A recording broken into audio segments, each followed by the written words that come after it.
So this video is pretty important because I'm getting a lot of questions in regards to Capcom banning people using mods, and I think there is a lot of confusion on the matter. So I want to set the record straight and clear any issues up for you guys, while also showing you some updates on the performance mods that we use, as well as their enhanced installation processes. That's actually even smoother now. First things first, they're not banning people that are using mods, they're banning people that are using cheats. Now, some cheats can be installed as mods, but we haven't been using those at all. We haven't been installing any of them, and I haven't made any videos talking about that. They're talking specifically if you're using a cheat that makes your hunter one-shot monsters, which, by the way, what's even the point of doing that? I don't understand that. If you're playing this game, why are you trying to one-shot monsters?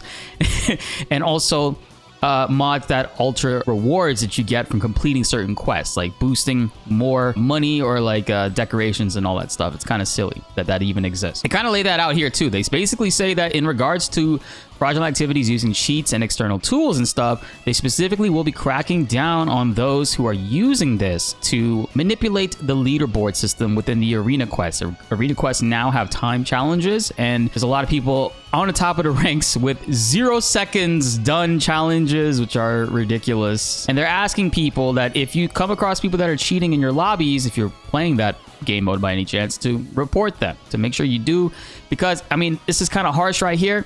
It says even if yourself have not engaged in any cheating, if a party member engages in cheating during multiplayer, all party members will be judged to have unfair clear time, and you may be removed from the rankings and ineligible to receive rewards. If Capcom determines you have engaged in fraudulent activity, your account may be suspended or you may be restricted from using the service. So please be careful when playing multiplayer games with players who are engaging in fraudulent activities or even suspicious players. And even if you're found to have unintentionally engaged in fraudulent activity, we do not plan to provide any compensation for participating or ranking rewards at a later date. In addition, your time may not be reflected in the new rankings for the future.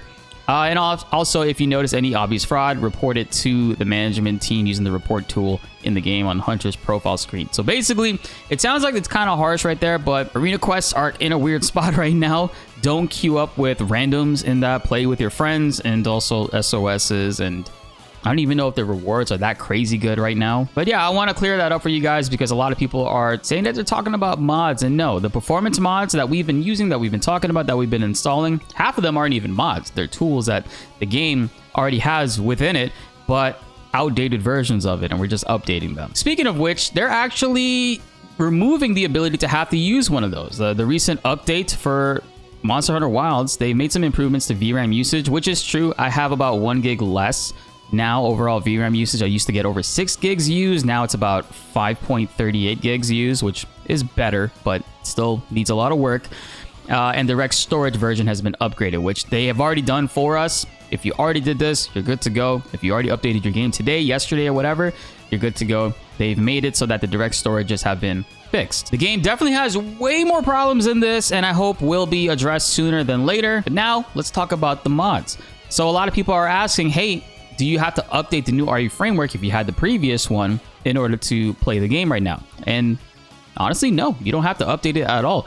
I haven't updated mine. They haven't even made a new one yet. This is still the same one that I've been using, and the game is running just fine. I was able to update yesterday on stream and just boot up directly into it. One thing that's a little important to know with this is that if you use RE framework, it makes your game boot up take a little bit longer. Like right here, if I click play, you're gonna see it's gonna take a significant amount of time, and I'll try to talk through this. I'll get this black screen here, but if you click off your tab, if you go into a different window and move around and do stuff, it actually will freeze the program and crash it. You have to let it sit here. There's a lot of people that already have mods installed and they're not patient and they're not waiting, but if you literally just sit here and you wait, it can take some time. Sometimes I've seen this take 2 minutes even, and it won't even open up, which is very unfortunate. But you just sit here and you wait and see it's taken a significant amount of time. Eventually it will open up and it'll flash a couple times, and you'll see my frames on the top left adjusted weird. And then now my mouse has changed to the one in the game, and now we're playing the game. It's booted up and working just fine. Also, sometimes some of the mods that you install, your Steam won't close out the game. You'll have to go ahead and manually click stop. Sometimes it will, sometimes it won't. But I just want to clarify that because a lot of people are asking, do you need to update the RE framework? And the answer is no. you don't. But for the purposes of this video, I'm going to showcase to you guys how to install a certain amount of mods that I think are very worth it right now in Monster Hunter Wilds to really enhance your experience. So we're going to do the RE Framework mod. We're going to also use DLSS Swapper to get DLSS 4. We're also going to use Optiscaler, which forces the game to use DLSS always. So this way you can switch in the game to AMD FSR, which in my opinion, it has way less latency than the DLSS to FSR plugin that we used to use. That mod, it works, but there's a lot more delay on your buttons compared to Optiscaler. I highly recommend you guys do the Optiscaler route. There's a new and improved way to do this. I'll be showing you guys how to do it as well. Disable lens distortion, which does improve the clarity of the models and image quality in the game. And we're going to also remove the buff glow removal. This doesn't really improve your graphics, but it just makes your character look better and you don't get that stupid buff glow over your character. So starting with the RE Framework mod, we're going to go and you make sure you have an account for Nexus Mods. I'm going to be linking all this down below. We're going to go to manual download and we're going to go to slow download. It's a very small file, 12 megabytes. Most of these are going to be very tiny files, and we'll go ahead and we'll do that. So that one's going to be downloaded. Now we're going to go over to DLSS Swapper. We're going to go and download the EXE, this option right here. We're going to download this one. And now we're going to go to Optiscaler, and we're using the nightly build because they are updating these, but they run really well with Monster Hunter's recent updates. So they're pretty good.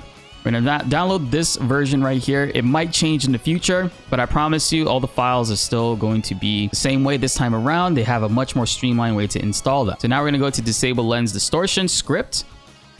We're going to manually download this. It says you need RE Framework in order to use this, which we have. So we're going to go ahead and download that. Slow download that one. 1 kilobyte. It's literally a script just telling RE Framework to disable the lens distortion because the game doesn't let you do it automatically. And then we got the persistent buff glow removal, which I know a lot of people will really like this.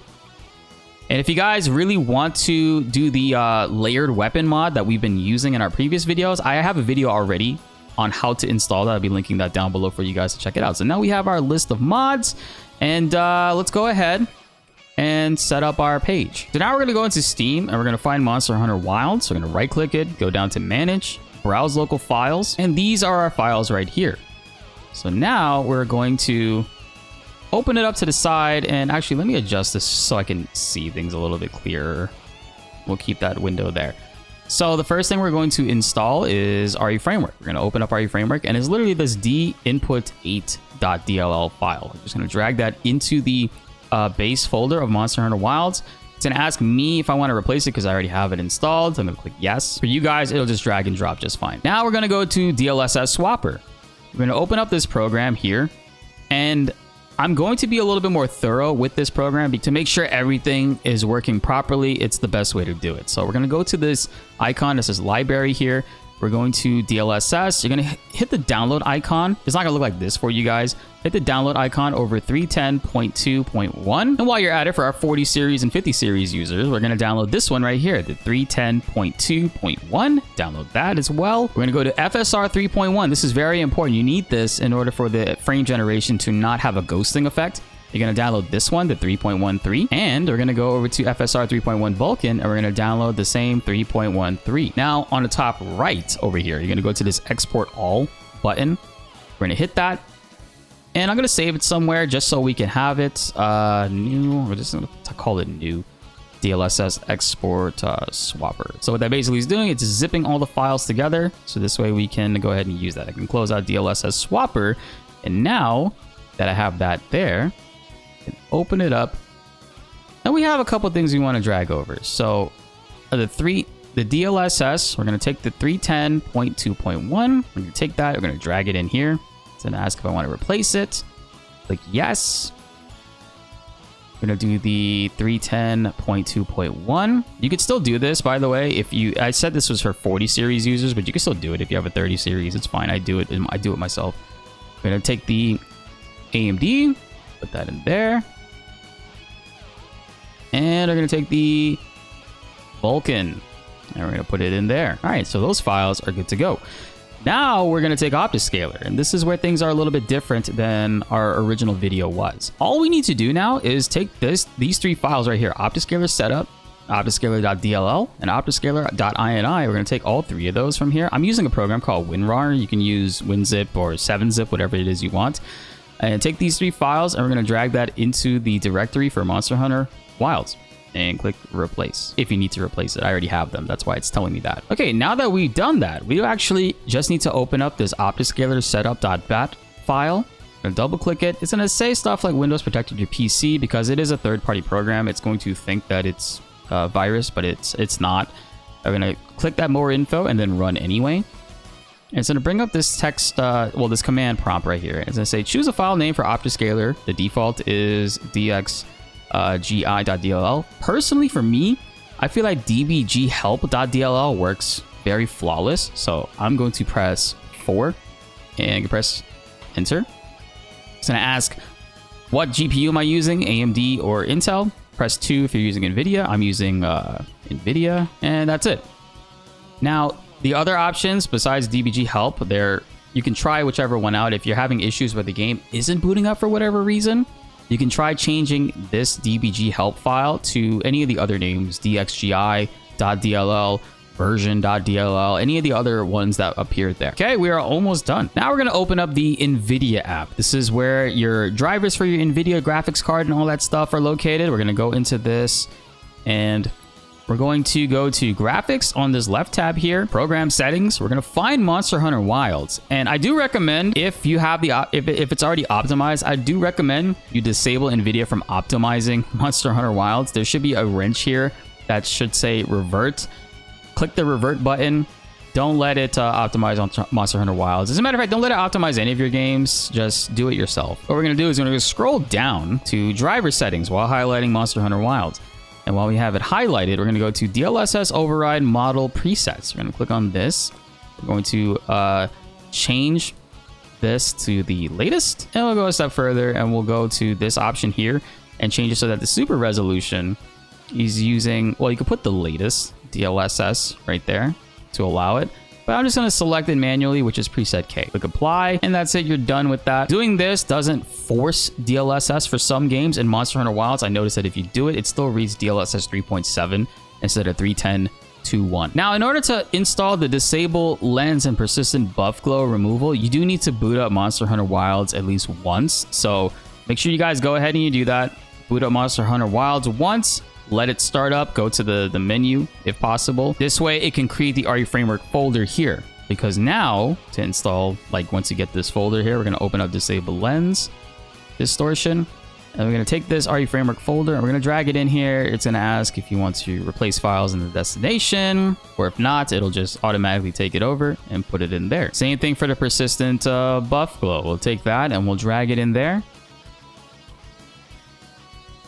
And there's all the mods that we have currently installed. Now, in order for frame generation to work, if you're going to be using that, of course, we're going to go to the Windows search tab here, and we're going to type in GPU. It's going to bring up this settings option here for graphic settings. We're going to open that up, and you'll see advanced graphic settings. Open this, and hardware accelerated GPU scheduling. You need to turn this on. This needs to be on in order for any type of frame generation to work. So if you have it off, in order to turn this on, when you turn it on, it'll tell you need to restart your PC. Go ahead and do that, and you should be good to go. So now I'm going to boot up Monster Hunter Wilds. If these mods helped you guys out and you're looking forward to more Monster Hunter coverage, hit that subscribe button and notification bell to help raise that 38% even higher, because we have way more stuff coming your way, and I'm going to make sure that any crazy updates we get, I make sure that it's running good on your PC. Now, when Monster Hunter Wilds boots up, you're going to get this window on the top left here. This is RE Framework. We can expand it a little bit further, but for you guys, you're going to want to go into configuration and increase the font size by pressing plus on this. That's going to make it more easier to read on certain monitors. So now when you press insert, it actually brings up the Optiscaler tab, and it'll bring up the RE Framework tab. I do got to make my Optiscaler tab a little bit bigger so this way I could read it. For me, it's already set to DLSS. So what this basically does is it means no matter what I select in the game, if I select AMD or any other upscaler, it's always going to force DLSS, which is the better quality overall. And for me, what I also like to do is go into the game's options, double check here what we're running. See, I'm running AMD FSR in game, but it also shows that my DLSS installed is 3.10.2.1. The AMD FSR enabled. I also like to enable the override. It looks a little bit better with the sharpness right here. It makes it look a little bit more detailed and gives it a little bit more higher quality. An isotropic filter, I'm going to put 16, and FPS overlay. I do like this FPS overlay, so I'm going to enable that. And then I'm going to click the save INI and then close it. This will make it so that anytime I boot up, I don't have to mess with or configure Optiscaler anymore. It's automatically going to be working and doing all of the stuff that it needs to do. Now I'm running in a performance upscaler because the performance and quality have very similar looks to it, but you get a little bit more frames out of performance, just a little bit. So for me, it's fine. And frame generation is enabled. I do not, by the way, don't install the high-res textures. The game is really struggling to run that, and the VRAM usage situation is not making that easier at all. Stick with the regular texture quality. Now press insert, and I'm going to bring up RE Framework here, so this way you guys can see how it works. So if we go down to the bottom here where it says script runner, you can see what scripts you're currently running. So I have the buff glow already enabled. See, if I disable it, my character starts glowing again. You get this really ugly, stupid glow that's just, I don't know, man. To me, it just makes the characters look weird, and it hides the really cool looking armor. So let's turn that back on, and there you go. Now you got my normal colors looking good. The disable lens distortion thing, the quality, in my opinion, it looks better with this on. So we're going to turn that on. I also have layer other weapons and all that stuff on as well. Now we can go a step further and actually configure the different glows that we want our framework to disable. So persistent buff glow removal options, it gives you another window here, which we can configure. So generic buffs, it's automatically going to be hiding all of this stuff. Skill buffs, it won't hide them. I don't recommend hiding skill buffs. I'd rather just keep that, just so you know. You could actually even hide dual blades buffs and demon mode stuff if you wanted to.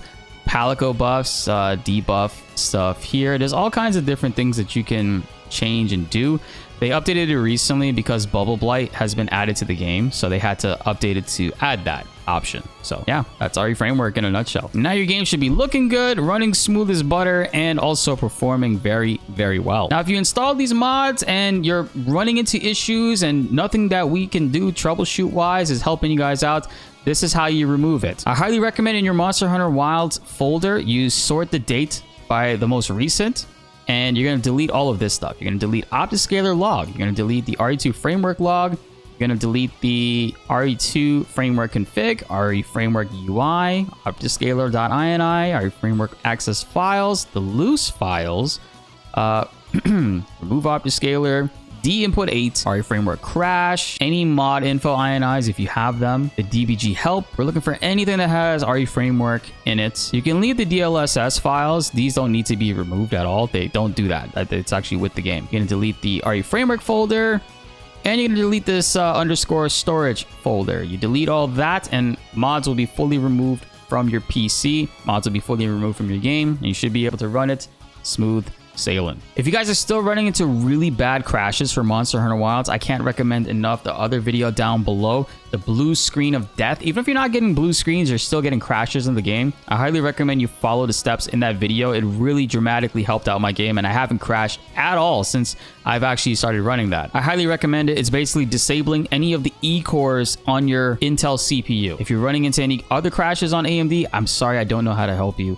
I don't have an AMD system, but I will look in the comments and see if there's anything that we could do to help you guys out. Unfortunately, for a very smooth experience for some, this is what we have to do in order to enjoy this game, at least until maybe a few months down the line. As Capcom has said, that they are constantly going to be updating the game, improving the performance in areas that they can. So expect that to take some time. It's not going to be done anytime soon. My main hope is that now that the game has over 10 million sales, they're doing extremely well financially, that eventually they remove the de novo in the game. The de novo is making the performance really bad, really shit for a lot of people and causing issues. So once they remove that, normally most games do that a few months down the line after the game's been out for quite some time, then we can experience even better performance after launch. I'll be linking this down below as well, our instant gaming link. You can get all kinds of Steam games on here for crazy cheap right now. Kazan is $46, Assassin's Creed Shadow is $54. There's a whole lot of stuff on here. I even saw The Last of Us, yeah, it's $44 for The Last of Us 2. Final Fantasy VII Rebirth, the price did go up, but it's still significantly cheaper than Steam. Steam, this is $100 for the Rebirth and Remake Twin Pack. You're paying $80 here. Also, comment below any other games that you might want to check out some optimization stuff. I heard The Last of Us 1 wasn't running so good when that dropped, so I might look into The Last of Us 2 to see if there's any issues there, and maybe we can get things working good for you guys. Be sure to like the video if you enjoyed, and subscribe if you're new. More Monster Hunter videos are on the way and you don't want to miss them.